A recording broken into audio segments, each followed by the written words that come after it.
Hey Internet, Eric here. Monstrous March continues. What that is all through the month of March, only got 2 days left. I'm discussing nothing but monster movies here on the channel, unless I have a live stream planned. First off, thank you to everyone who showed up for my live stream interview with Night from the Night Watch Zone. We had a big crowd. I've got a lot of great positive feedback. And honestly, I'm proud of all my interviews, but it's one of the ones I'm the most proud of. So thank you to everyone who showed up, and thank you to Night for being a great guest. Back to the subject at hand. Monstrous March continues, and we're going with a classic today. One that I've only seen a few times, to be honest, but from 1982, I believe. I can't tell, I can't read. It'll be in the description below.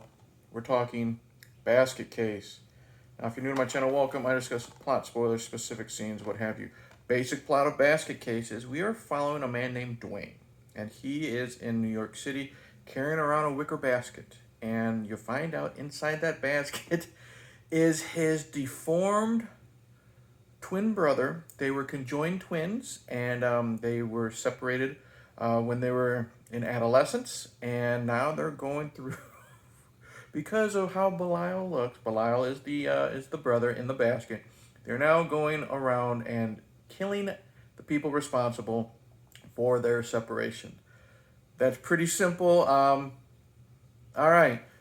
First off, I really enjoyed this movie. It's very, very low budget, and it shows, but kind of like movies I've said before, like Pumpkinhead 2, Blood Wings, or even Swamp Thing, the last video I did. There's some charm to it. First off, I love the Duane character. I love the actor who plays Duane. I don't see his name in the credits. Anyways, it doesn't matter. I like he's very sympathetic. I love in the beginning his love for his brother, how they talk, and how he interacts with him. I love his interaction with his would-be girlfriend. All the characters that I'm definitely going to talk about that are in the hotel that he's staying at. And yeah, there's one of my favorite scenes is because one of his neighbors in the hotel is a prostitute, and they got a fun friendship type relationship. I love the scene because he's just kind of aloof at times. Like I said, he shows his love for his brother Belial, but I love how he gets really, really drunk. It's one of my favorite scenes in the whole movie. He gets really drunk with her, and she finally asks him what's in the basket, and he tells his backstory, and he's just laughing and drunk. And, it's my brother. Just the comedic way he tells the story because he's drunk is so good, and I love the rage he has at the end when Belial causes the trouble that is affecting Duane. So that actor is good. The other characters, there's a lot of side characters in this video or in this movie, but they all serve a purpose and they're all entertaining. I love, like I said, the lady who played the prostitute who lives down the hall from him. She's a lot of fun, great chemistry with him. The would-be girlfriend, for the most part, is fine. But the eclectic other characters, like the I don't know if he's the owner or just the manager of the hotel, just such a fucking asshole. But just his line delivery and the way he deals with all the other kooky tenants is great.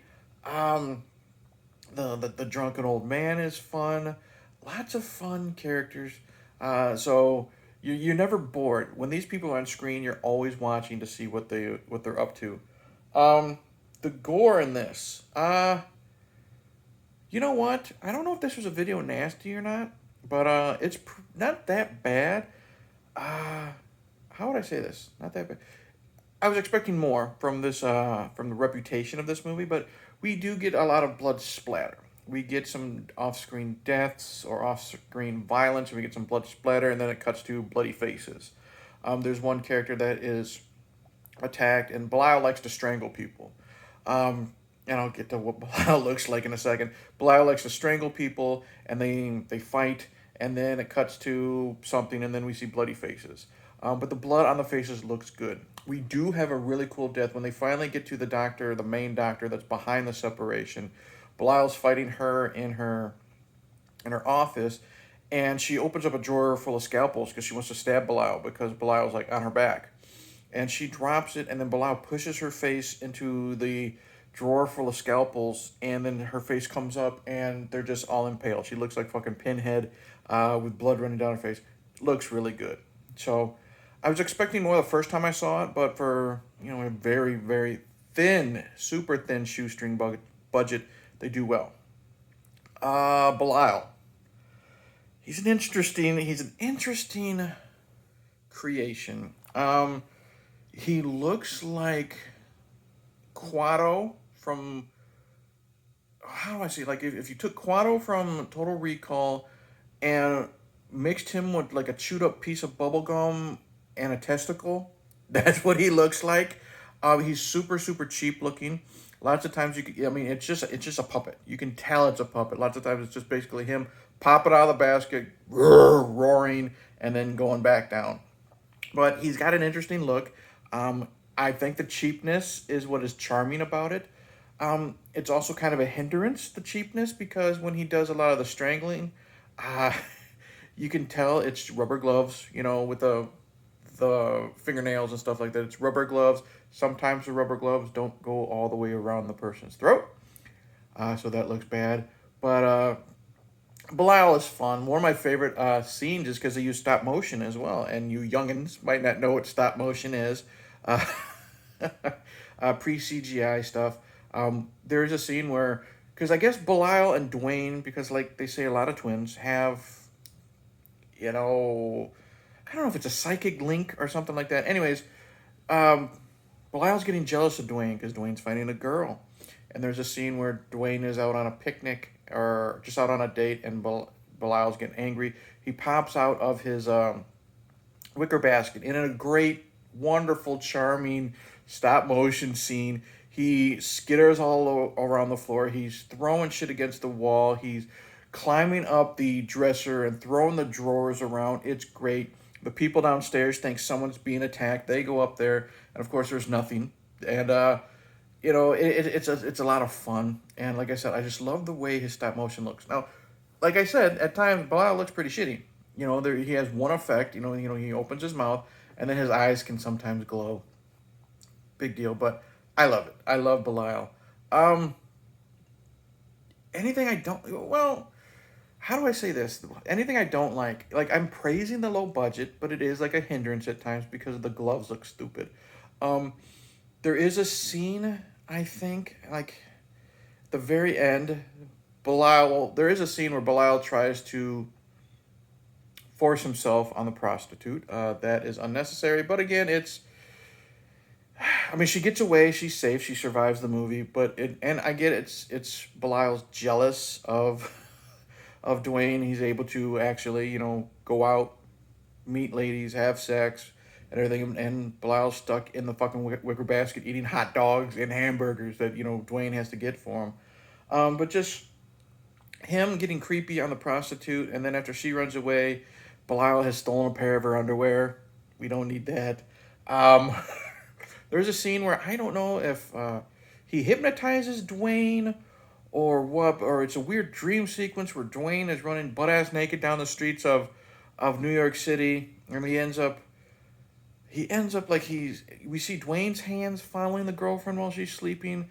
Duane wakes up from a dream, and it's Belial on top of her after he's already killed her with the bad gloves that barely go around her neck, and he's literally, I don't know if he's banging her corpse or not, but he's sitting right on her crotch.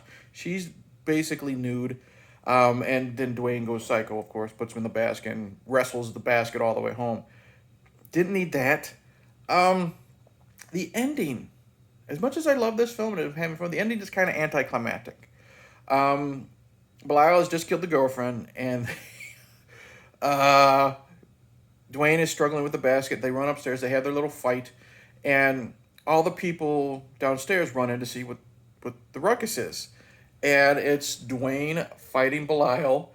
First off, I want to say I do enjoy how Belial looks when he's actually fighting people. It's not like fucking like ghoulies or critters or whatever, where you can tell, and critters, but when the monster is on them and you can tell the actor is holding them in place. The Belial puppet, like the physical puppet, looks good when it's like trying to strangle somebody because it looks like the arms are going around the guy, around the victim. So when they're swinging it around, their hands are not holding the fucking puppet. So it looks great. It's being held on somehow, but it looks a lot better than that those shitty scenes in like Ghoulies and stuff. But anyways, the final fight's kind of anticlimactic. Uh, People bust through the door. They see Duane standing in front of the basket. Belial literally sticks his hand out of the basket, grabs Duane on the dick, lifts him up, and again, shoestring budget. You can tell the actor is hanging from strings, but those are some fucking strong hands.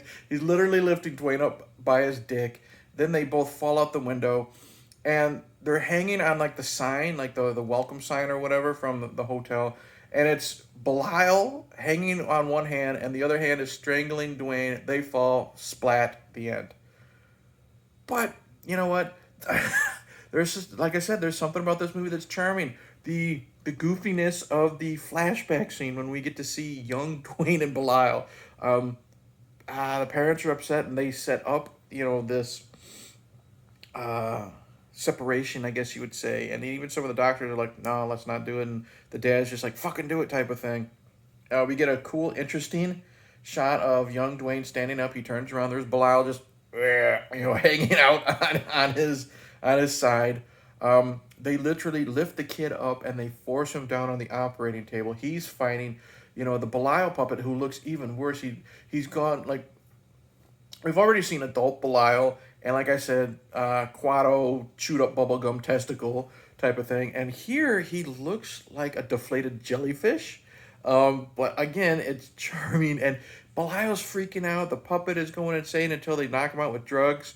And, for the operation, Belial just goes from rah, rah, rah, rah, to bleh, just like in an instant. It's so goofy and insane. And then you have the actual surgery, air quotes, and you hear this tearing noise as they're slicing them apart. It's like Velcro. You know what I mean? Pulling Velcro off. Goofy and stupid, but I love it. Yeah. Poorly made, but you know what? It's like the director gave a shit. The actors tried their best and gave a shit.